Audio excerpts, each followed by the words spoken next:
British Prime Minister Theresa May will step down as leader of the Conservative Party today, officially triggering the race for a successor. She will remain as PM until a new leader is chosen, in a process that will look a little like this.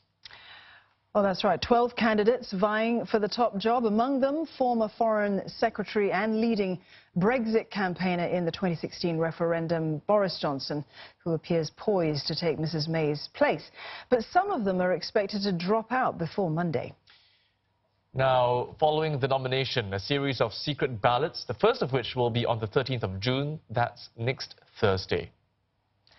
With the worst performers eliminated each time, the goal, well, it's to have 2 candidates left by the 20th of June. They will then be put to a ballot of an estimated 100,000 party members. Fast forward to the 22nd of July, the Conservative Party is expected to have elected its new leader, and that person will hopefully be the one to deliver Brexit for the UK. Now, for more on this, we're crossing to Ollie Barrett in London. Ollie, 12 Conservative MPs currently vying to replace Mrs May. We've got former Foreign Minister Boris Johnson on the cards as well. He's, at this point, the most obvious choice. Tell us a bit more about who the underdogs are and why.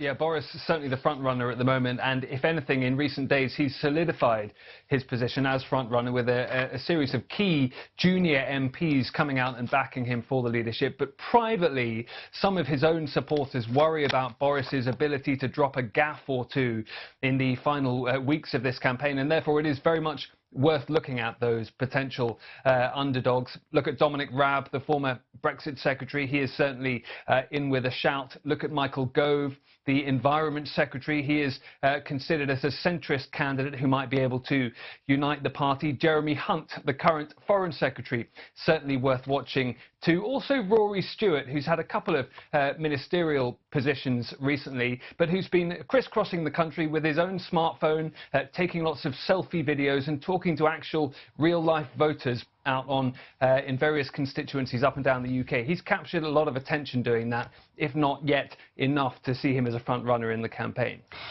Ollie, Boris Johnson was the lead campaigner for the Brexit campaign. Assuming he becomes Prime Minister, how would that affect Brexit proceedings?